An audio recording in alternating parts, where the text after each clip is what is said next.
If you haven't seen this video from Trump, you have to stop everything and watch this right away. This is the most encouraging, potentially explosive thing I have ever seen.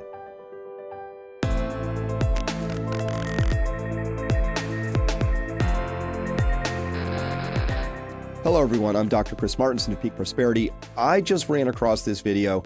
I can't wait to share it with you. We've got to go through this because this represents, to me, the biggest breath of fresh air I've heard. I was shocked by just how strongly this video spoke to me. And it's this one down here. And this video was posted actually in March of 2023. It's a little dark, but let's listen to the words. It has 10 steps for fixing the nation. We're going to go through this piece by piece. This is extraordinary. Listen in. Here's my plan to dismantle the deep state and reclaim our democracy from Washington corruption once and for all. And corruption it is. First, I will immediately reissue my 2020 executive order restoring the president's authority to remove rogue bureaucrats, and I will wield that power very aggressively.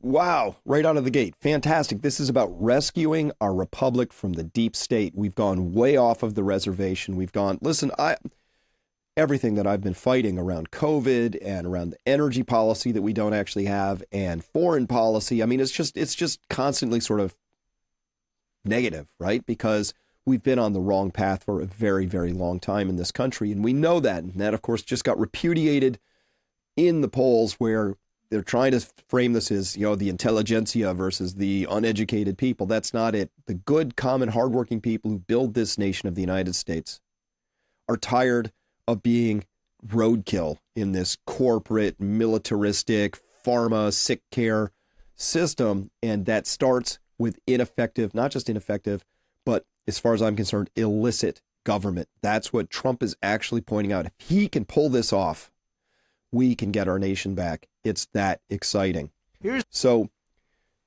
this essential context. So Tucker Carlson just sat down with RFK Jr. Let's listen in. It's not very long. This is vital. What does this mean for American politics going forward? He's unlike any politician that we've seen in American history. Maybe the one comparison that I would make would be Andrew Jackson. Yes. Because Andrew Jackson came in without any money or backing from powerful interests. Everybody was against him, but he was truly a populist candidate. And he came in and did things that nobody thought was possible to challenge the banks. Yes. And dismantle the banks and to install a lot of people who, were kind of heretics in public office. And a lot of people think that of Trump as a conventional politician because the last time around he initially appointed a lot of very conventional people, of kind of lobbyists, et cetera. Yeah. People don't remember almost his entire cabinet was gone within 2 years. Yes. As he learned to govern. And he wants to do, he will do what he wants to do. And I spent 2 days with him recently, and he was saying things that were kind of shocking to me. He was saying things like that, the kind of change, the level of change that he wants to make in our government, I think is going to be unprecedented. And shocking to you in a good way? Yeah, in a good way. But just, that it's so impolitic. He's an impolitic guy, and I think he's a guy that does what he wants to do. Well, can I give you an example? He wants a revolution, and I think he's going to get one. He wants a revolution. I think he's going to get one. Okay, so a shocking level of change in a good way. It's going to be unprecedented. That's what RFK said that he was hearing from Trump just very recently in the context of the elections. So even though this video we're about to review with its 10-point plan, you just heard part one. Part one is Trump is going to restore the executive order that allows them to fire bureaucrats, people who just get in the way, because this is how This is how we all know, and we've experienced government over time, is that when you need something from the government, whether it's your local planning authority or whether it's at the state level, the Department of Environmental Protection, or whatever the agency is, more often than not, if you're a business person, you need something from them, they might as well answer the phone like this. Hello, I'm from the Department of Business Prevention. How may I stop you?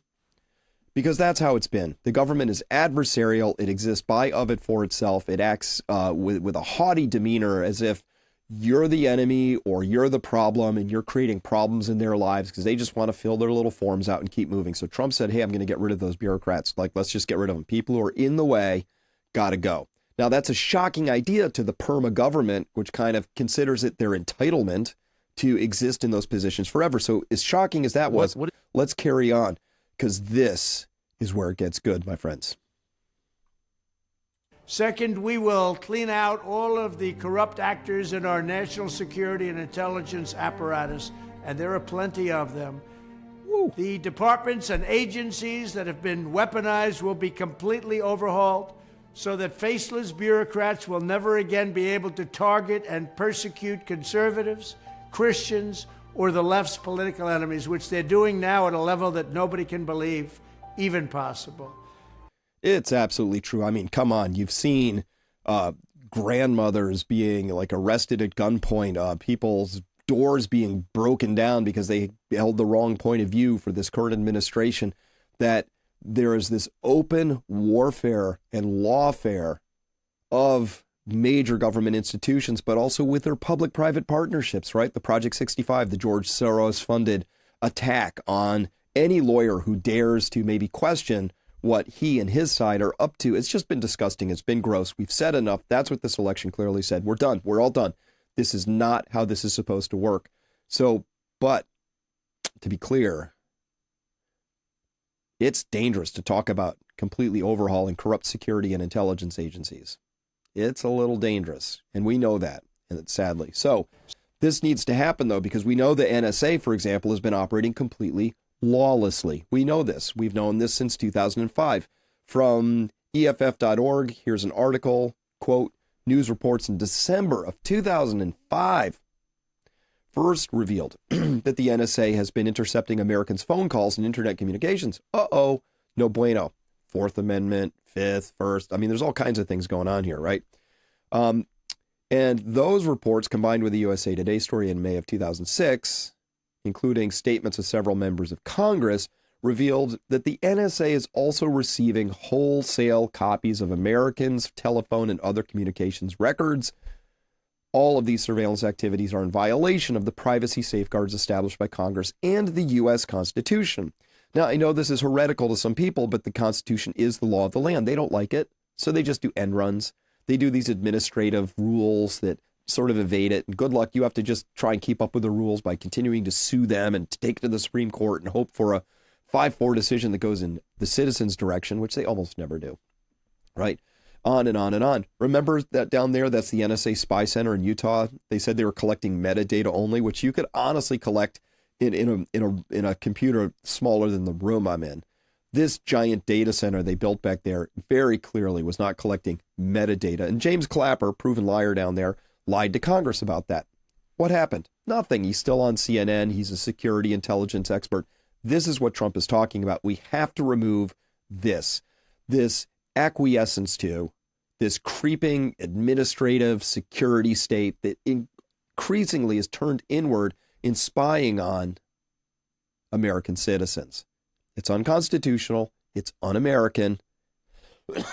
Excuse me. It's wrong. I just got to stop. Are you tired of feeling run down, maybe low energy? You know you've got some pounds you'd like to lose. Maybe you've got brain fog or something like that. Listen, we think we have the answer to all of that, and it begins with your food. If you're like me, you were shocked to hear testimony recently that unraveled and unearthed and exposed the idea that our food has been made addictive by addiction specialist scientists, the tobacco scientists out there putting things in our food. Maybe it also shocked you to discover that Europe does not allow all kinds of stuff in our food because they know it's toxic. What is the combined effect of all of this? Listen, we know what the data is. It's horrifying. the number of children showing up with type 2 diabetes, the total metabolic disasters unfolding across the land, marked by obesity, sure, but we have cardiovascular issues, concomitant rises in cancers, all of these things, and it all starts with food. Garbage in, garbage out. So what do we do about that? First, it begins with understanding the context. We've put together a very exciting, comprehensive food webinar that will expose the regulatory side of this and what is being done and why and how this happened to us. We'll be talking with Thomas Massey about that. We've got Dr. Ken Berry talking with us on the practitioner side and the solution side. We've got Tracy Thurman talking to us about the war on farmers and the war on food that has been happening. And Robert Barnes to help us understand that as well. Many, many other guests to both define what the problem is and what we can do about it. And we want to make it as simple as possible. Here's an example. Tortillas. Hey, maybe you're even on keto and these are carb-wise. So these have low amounts of carbs. See that? Carb-wise. Yeah, these are carb-wise, so keto-friendly. I want to note something. You see how fresh these look? Yeah? You see any mold in there? Any bacteria, any yeast, any sign of anything, any organism in there? These things expired in June and it is now November. So, what are they putting in our food that even black mold won't eat it?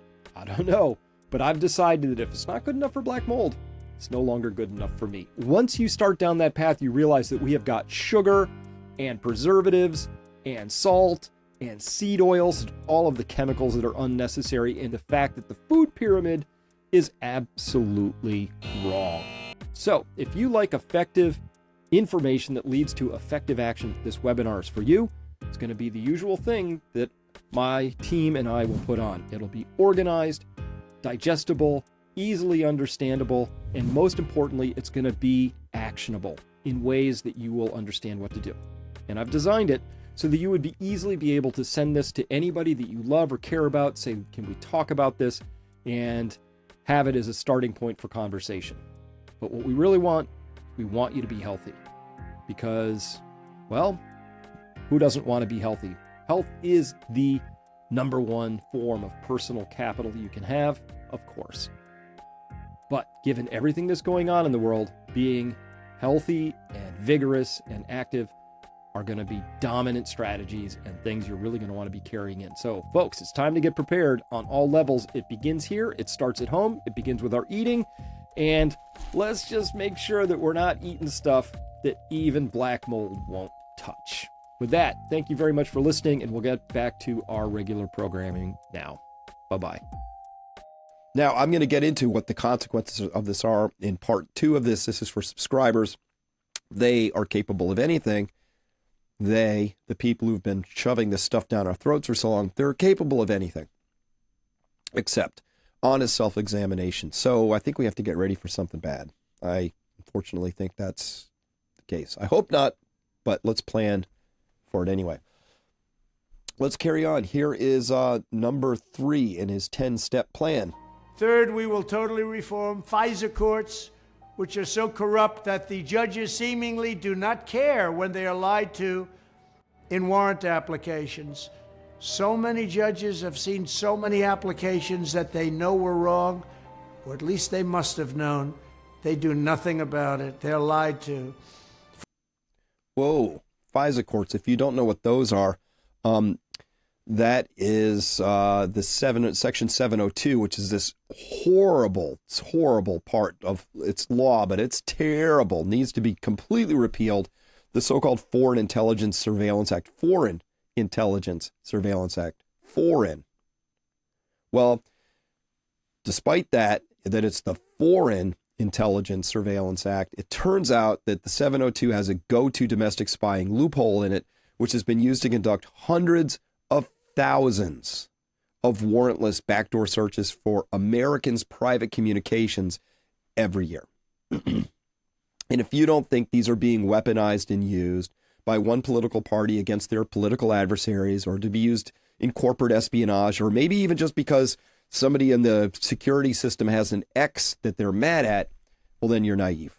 That's been happening. Hundreds of thousands. How many foreign terrorists have actually been caught?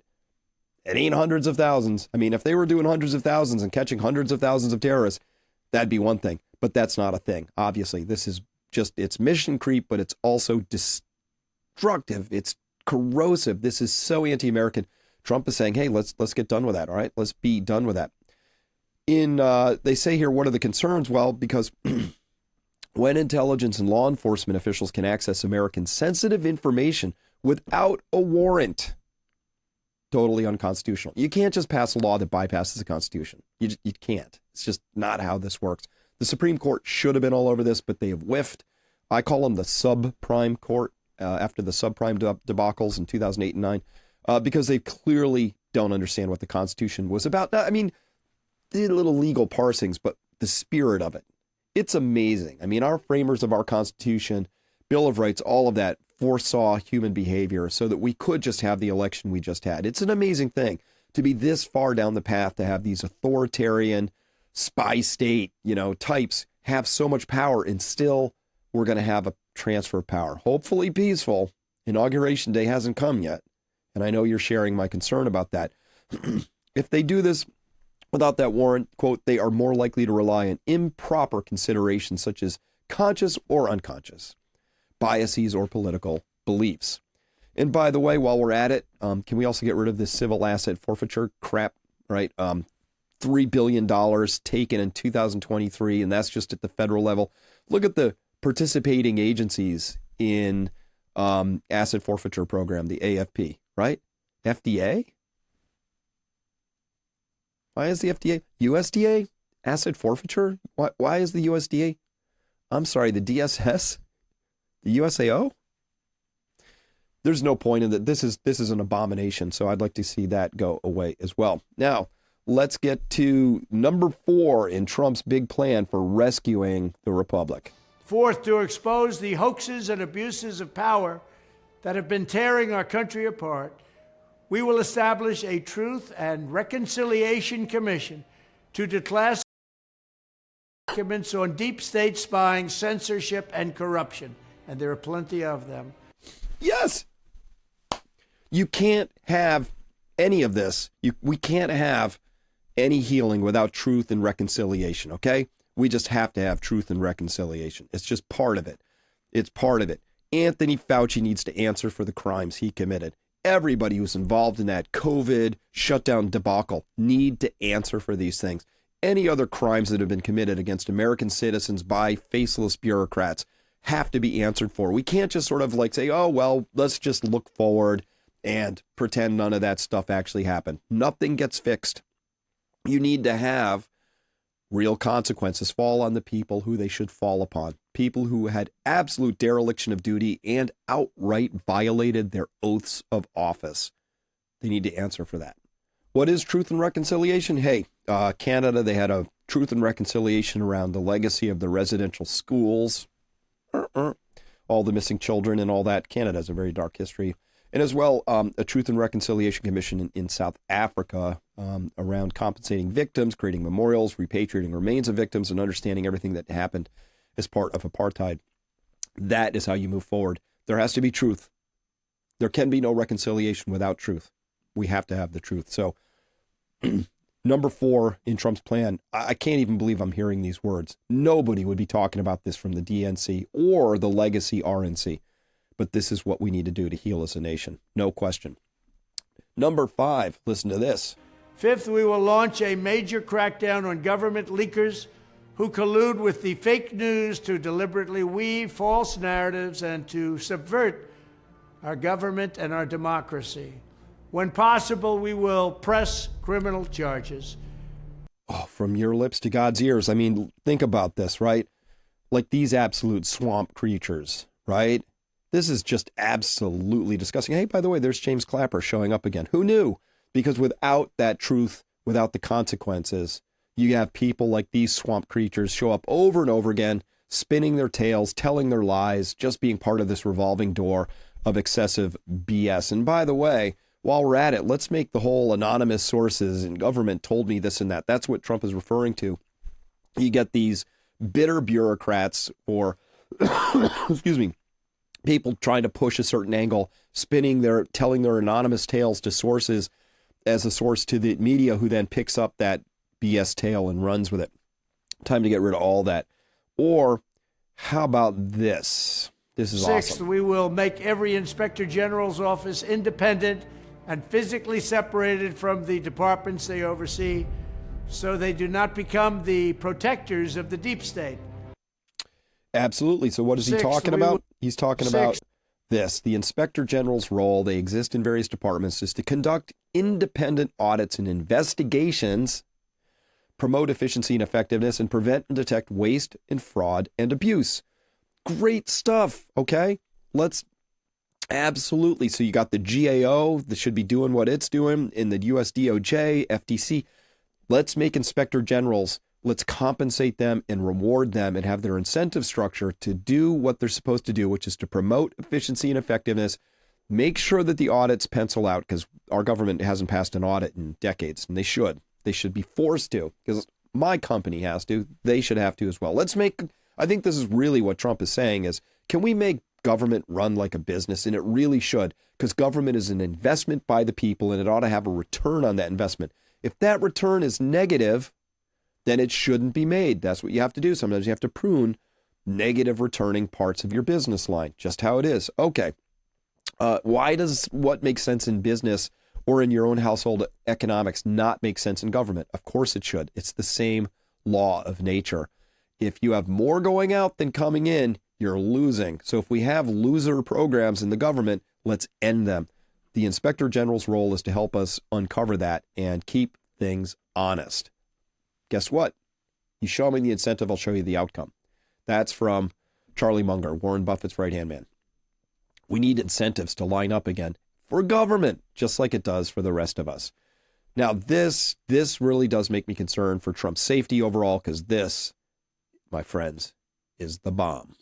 Seventh, I will ask Congress to establish an independent auditing system to continually monitor our intelligence agencies to ensure they are not spying on our citizens or running disinformation campaigns against the American people, or that they are not spying on someone's campaign like they spied on my campaign.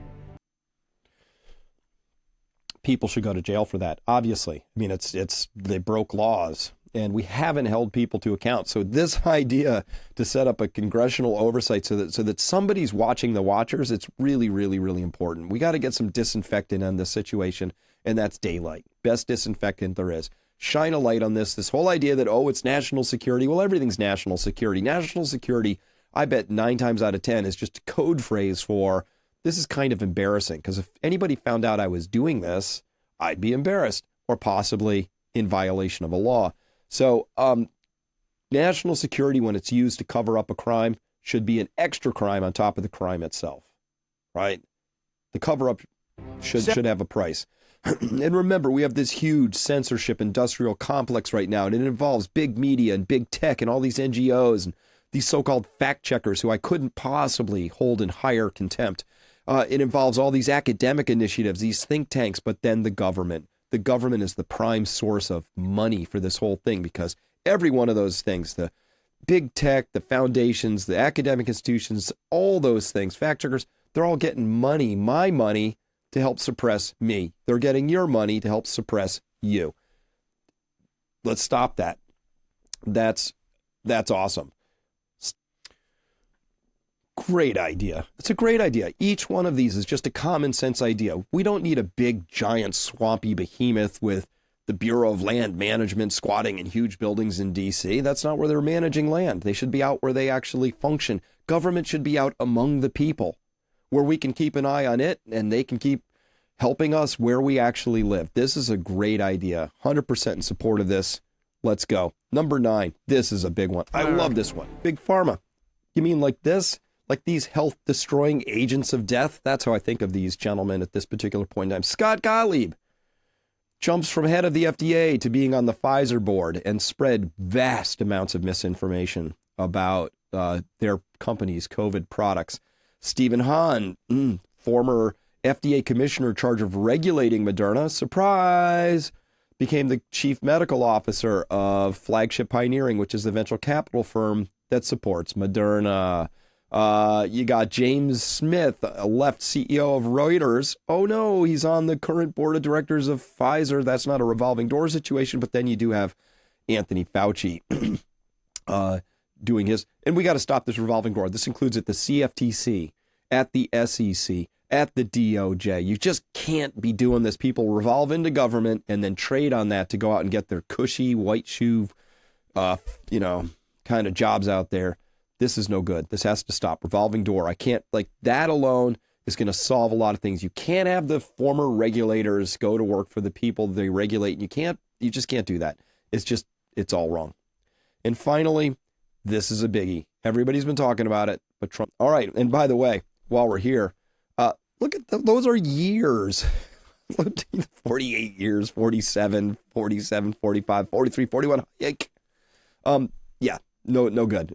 Listen, we're in a bad place, and these people have been in charge the whole time, so that alone says we need new people. But I am a huge fan of this idea that we can easily just randomly select people out of the population and do better than these lifelong career people have, because so they just get co-opted, their thinking gets sclerotic, they live in a bubble, they don't understand what's happening anymore, they don't even know how much groceries cost, whatever the story is, but they lose touch with things. We need fresh ideas at this point in time. Our nation is in trouble. If you understand where we are economically, if you look at our energy policy or lack thereof, if you really understand where we are in this arc, we need fresh leadership.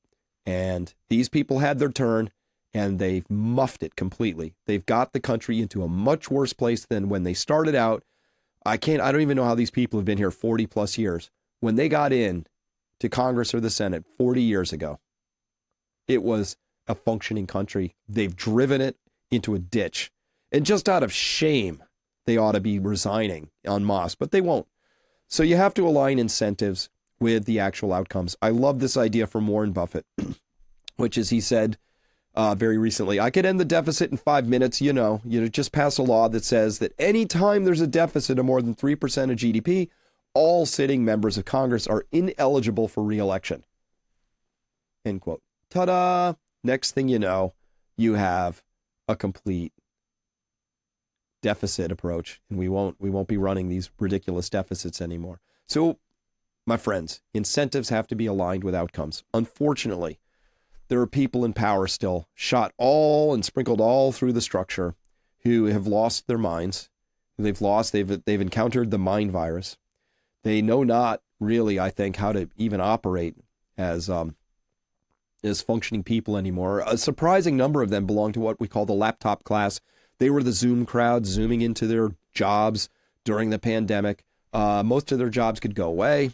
Nothing bad would ever happen, but they're scared now because actually they depend on, and they are dependents of, the big government taking taxes from us and redistributing it to them and keeping this whole machine going that allows what the economist David Graeber called bullshit jobs to persist. There's a lot of them out there, and they're scared, and they're going to fight like crazy to not have to give up that delusion or many of these other delusions. And that's why we're going to be talking about this next. They are capable of anything. There's a real issue going on. I have a lot of concerns about what happens and unfolds over the next few months, and everything that Trump just outlined, I am 100% in support of. Term limits and putting guardrails around our intelligence agencies, and getting rid of the people who've already violated the oaths of office and failed the country and themselves, if they look inward, badly. Let them all go, and we start over. Well, guess what? They're going to fight like crazy, and in particular, the people who've gone down a particular path of mental delusion, I think maybe irrecoverable. So that's what we're going to talk about as we carry on this particular story. And so with that, thank you very much. For everybody who isn't a Peak Prosperity member, please come on by peakprosperity.com. Hey, I got a lot more content, and we're going to talk about what you can do to get ready and get prepared for the turbulence that's probably on the way. Until next time, thank you for listening. I'm Chris Martinson of Peak Prosperity.